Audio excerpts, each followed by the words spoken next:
Welcome to Mishra study Navgachhia. Mishra study Navgachhia में आपका स्वागत है। आज हम लोग क्लास 10th हिंदी का जो है गोधुली भाग 2 विष के दांत कहानी को पढ़ेंगे। तो आप यहाँ देख रहे हैं विष के दांत, जिसके लेखक है नलिन विलोचन शर्मा, और इस कहानी की जो विधा है वह है कहानी। तो सबसे पहले आप यहाँ पर देख रहे होंगे लेखक परिचय। तो लेखक परिचय में सबसे पहले ये जानिए कि नलिन विलोचन शर्मा का जो जन्म हुआ था वह 18 फरवरी 1916 ईस्वी को पटना में हुआ था, और मृत्यु जो है 12 सितंबर 1961 ईस्वी को पटना में ही हुआ था। और इनके पिता का नाम था पंडित रामावतार शर्मा, और माँ का नाम था रत्नावती शर्मा, और ये पेशे से एक लेखक थे और एक प्रोफेसर थे। और ये जो विष के दांत कहानी है ये लिया कहाँ गया से है, मतलब कहाँ से लिया गया है, तो ये अन्य कहानी नामक कहानी संग्रह से लिया गया है। तो ये इतना ही इंट्रोडक्शन काफ़ी है लेखक का। यही सब ज़्यादा पूछा जाता है कि जो है लेखक परिचय में आपसे पूछ देगा कि जो है नलिन विलोचन शर्मा का जन्म कब हुआ था। तो आप देख रहे हैं यहाँ पर कि 18 फरवरी 1916 ईस्वी को जन्म हुआ था। कहाँ हुआ था ये पूछा जाता है, तो पटना में। उसके बाद आप देख रहे हैं मृत्यु कब हुआ था, तो 12 सितंबर 1961 ईस्वी को दिल्ली नहीं, पटना में ही हुआ था। और पिता का नाम पंडित रामावतार शर्मा, माँ का नाम रत्नावती शर्मा, और ये एक प्रोफेसर थे। और पटना में ही रहकर जो है इन्होंने जो है प्रोफेसर का कार्य किया, और वहीं पर इनकी मृत्यु भी हो गई थी। और विष के दांत कहानी जो है ये लिया कहाँ गया से है, अन्य कहानी नामक कहानी संग्रह से। तो ये रहा राइटर का इंट्रोडक्शन। अब हम लोग कहानी में जो मूल पात्र है उसको देखेंगे। तो मूल पात्र को देखते हैं। तो यहाँ पर आप देख रहे हैं पात्र परिचय में, तो सबसे पहला जो है सेन साहब व उनकी पत्नी, अर्थात सेन दंपत्ति आप यहाँ पर कह सकते हैं। दूसरा पात्र है गिरधर लाल, और तीसरा पात्र है मदन, और चौथा है खोखा ब्रैकेट में कासू, पांचवा ड्राइवर, और कार भी मान लीजिए एक पात्र के रूप में तो नहीं है लेकिन मान लीजिए क्योंकि इससे संबंधित कहानी है। और है पत्रकार सातवां, आठवां है सेन साहब की पुत्री, उसकी 5 पुत्री थी, और पांचों का नाम आप देख सकते हैं सीमा, रजनी, आलो, शेफाली, आरती। तो अब हम कहानी को बढ़ाते हैं और आपको समझाते हैं। तो सबसे पहली बात तो ये आप जान लीजिए कि पात्र परिचय तो आपने समझा कि सेन साहब व उसकी पत्नी, गिरधर लाल, मदन, खोखा जिसको हम लोग कासू भी कहते हैं, ड्राइवर, पत्रकार, सेन साहब की पुत्री इत्यादि, ये सब कुछ कुल पात्र है। अब आप ध्यान से कहानी को सुनिएगा ताकि आपको समझ में आ जाए।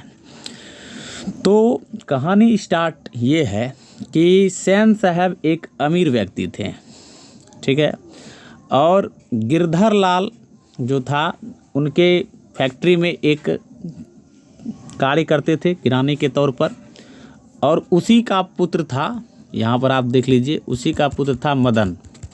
आपको हम बारी बारी समझाते हैं। तो यहाँ पर आप देख रहे हैं कि सेन साहब और उसकी पत्नी जो थे वो बहुत ही अमीर आदमी था, और उसी के फैक्ट्री में काम करता था कौन, गिरधर लाल, और गिरधर लाल का बेटा था मदन। इस कहानी का मुख्य विलन जो है वह मदन ही है। और सेन साहब की 5 पुत्रियां थी, जैसा कि आप देख पा रहे होंगे, सीमा, रजनी, आलो, शेफाली और आरती, ये 5 पुत्रियां थी। और ये पांचों की पांचों क्या थी, कठपुतली थी। क्या थी, कठपुतली, यानी कि जिस तरह से सेन साहब इसे ट्रीट करते थे उस तरह से ये रहती थी, यानी कि जो भी कह देते थे सेन साहब वह ये सुन लेती थी। इसलिए जो है ये 5 पुत्रियां कठपुतली थी। और सबसे बड़ी बात है कि सेन साहब को एक लड़का पैदा हुआ था 5 पुत्री होने के बाद। तो आप समझ सकते हैं कि जब किसी के घर में 5 बेटी के बाद एक बेटा पैदा हो तो कितना खुशी का माहौल हो सकता है घर में। इसलिए सेन साहब जो है उसका नाम था खोखा, और सैन साहब इसे प्रेम से कासू भी बुलाते थे, प्यार से। इसको ब्रैकेट में आप ले सकते हैं यहाँ पर कि जो है इसको कासू भी कहते थे सैन साहब। और ये जीवन का अपवाद था, यानी कि इसके ऊपर घर का कोई नियम कानून लागू नहीं होता था, जबकि सैन साहब की पुत्री के ऊपर सही प्रकार का नियम कानून लागू होता था। और ये कठपुतलियाँ इसलिए थी, ऐसा प्रस्तुत पाठ में दिया गया है, क्योंकि जिस तरह से सैन साहब इसको ट्रीट करते थे उस तरह से जो है ये काम करती थी। जबकि खोखा यानी कि कासू जो है इसका स्वभाव दुर्ललित टाइप का था, यानी प्यार करते थे सैन साहब और उसकी पत्नी इससे, चूँकि यह लास्ट में जन्म लिया था और यह जीवन का अपवाद भी था इस तरह से। और सैन साहब जो है खोखा को इंजीनियर बनाना चाहते थे, ठीक है। सैन साहब जो है किसको इंजीनियर बनाना चाहते थे? खोखा को। खोखा का क्या नाम था? कासू। अब देखिए ये कहानी जो है ये महल और झोपड़ी की लड़ाई है, यानी इस अंतर विरोध को यह इंडिकेट करता है यह कहानी। अब कहानी कुछ इस तरह का है कि आप यहाँ पर देखेंगे ढंग से अभी कि सैन साहब को एक कार था, कैसा कलर का था? काला कलर का, और इसका कॉस्ट था 7500 रुपया। कितना में आया था ये कार? 7500 में आया था। 7500 रुपये की यह कार थी जो सैन साहब ने खरीदा था इसको। कितने में? 7500 में। और यह बहुत ही चमचमाता हुआ कार था। सैन साहब इससे बहुत प्रेम करते थे, और यदि कार में थोड़ा सा भी कुछ भी हो जाता था तो समझ लीजिए कि उसका खैर नहीं है। लेकिन खोखा जो है को छूट था इसके लिए।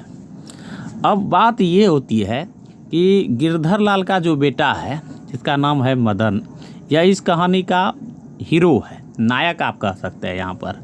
तो मदन क्या किया, एक दिन खेलते खेलते इसके कार से जाकर टकरा गया। तो इसका जो ड्राइवर है यानी कि सैन साहब का जो ड्राइवर है वह क्या किया, मदन ने सैन साहब के ड्राइवर का कॉलर पकड़ लिया, जिसके कारण से झड़प होने लगी।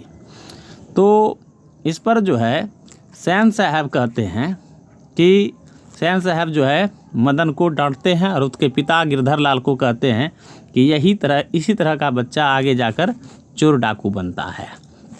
तो बात यही नहीं हुई। अब देखिए क्या हुआ कि मदन वहाँ से चला गया, और मदन हमेशा जो है अपने पिता गिरधर लाल से पिटाई खाता था, मतलब पीटता रहता था। कारण यह था कि गिरधर लाल जो है वह सैन साहब के फैक्ट्री में काम करता था। इसको डर रहता था कि कहीं सैन साहब उसे उसकी नौकरी से ना निकाल दे, इसलिए थोड़ा सा भी अगर दिक्कत होता था, मदन दिक्कत करता था, तो गिरधर लाल उसे क्या करता था? पीट देता था, या गिरधर लाल जो है पीटने का कार्य करता था। तो बात कुछ इस तरह से हुआ कि मदन हमेशा जो है अपने पिता के इस व्यवहार से हमेशा दुखी रहता था, क्योंकि बार बार वह पिटाई खा जाता था।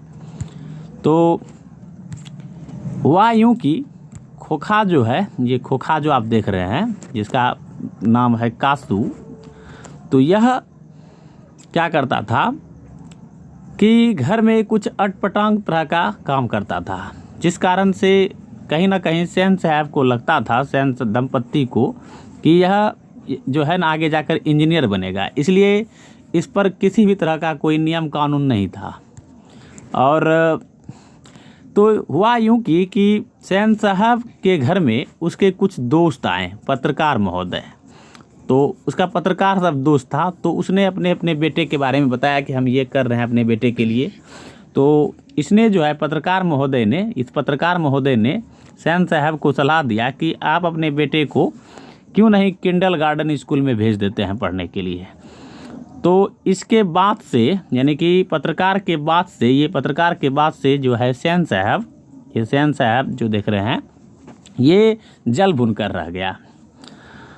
अब देखिए बात कहाँ आती है आगे। तो ये खोखा जो है क्या हुआ, एक दिन कि लट्टू के खेल में, मतलब कुछ बच्चे गांव के वहाँ पर आसपास के पड़ोसी, चूँकि ये गिरधर लाल भी जो है सैन साहब के ही पड़ोस के व्यक्ति थे और वहीं पर रहते थे, और उसका बेटा मदन था। और आपको मैंने बताया कि मदन जो है वह कहानी का जो है नायक है। तो ये मदन जो है लट्टू का खेल खेल रहा था, लट्टू नचा रहा था। कहाँ पर? तो पड़ोस में ही। तो खोखा को देखा नहीं गया, कासू को। तो जो है यह क्या किया कि चला गया कहाँ पर? तो लट्टू नचाने के लिए देखा। तो यहाँ पर एक बात सामने में आया है कि हंस को देखकर कौवा ललक गया, यानी कौवों के झुंड में कौवों की झुंड को देखकर हंस ललक गया। कुछ इस तरह का बात आया है प्रस्तुत पाठ में। तो हुआ यूँ कि खोखा चला गया कहाँ? तो जहाँ पर लट्टू नचाया जा रहा था, किसके द्वारा? इस मदन के द्वारा। ठीक है। तो अब होता क्या है कि मदन जो है खोखा को नहीं देता है लट्टू नचाने के लिए, जबकि खोखा जिद करता है इस पर। तो मदन और खोखा के बीच झड़प हो जाता है। एक बात मैं आपको बता देना चाहता हूँ, ये जो खोखा है इसका उम्र 5-6 साल होगा और मदन का भी समथिंग इसी प्रकार। तो मदन जो है वह खोखा को लट्टू नचाने के लिए नहीं देता है और इस कारण से मदन और खोखा के बीच झंझट स्टार्ट हो जाता है। इस पर मदन जो है खोखा का 2 दांत तोड़ देता है। अब दांत तो तोड़ दिया तो पूरा तरह से झंझट हो गया, चूँकि मदन को हमेशा लगता था कि उसका पिता गिरधर लाल उसको हमेशा पीटेगा। इस वजह से मदन को डर हो गया था कि आज तो खैर नहीं है, आज तो हम घर नहीं जा सकेंगे। तो यह किसी प्रकार रात में जब सब सो गया तो अपने घर में यह जो है अंदर गया और इसको लगा कि आज अगर जो है हमको पापा अगर देख लिए तो काफ़ी ज़्यादा पिटाई लग सकता है, शायद हमारा जीना भी मुश्किल हो जाए। फिर भी जो है यह किसी प्रकार घर के अंदर प्रवेश करता है यह मदन, और अंततः जो है जैसे ही खाना खाने के लिए जाता है तो उसके पिता दौड़ कर आते हैं और ये एकदम साइलेंट वे में रह जाता है ये लड़का मदन। कह सकते हैं चुप बांध लिया कि अब तो खैर जीना दुर्लभ ही है। लेकिन होता क्या है कि अंततः गिरधर लाल जो है मदन को गोद में उठा करके उसको शाबाशी देता है। तो कुल मिलाकर यही कहानी है और इस कहानी में जो है गरीब और अमीरों के बीच के अंतर विरोध को इंडिकेट किया गया है। यदि वीडियो अच्छा लगे तो एक लाइक, शेयर और सब्सक्राइब कर दीजिएगा हमारे चैनल को। आज के लिए इतना ही, धन्यवाद, थैंक यू।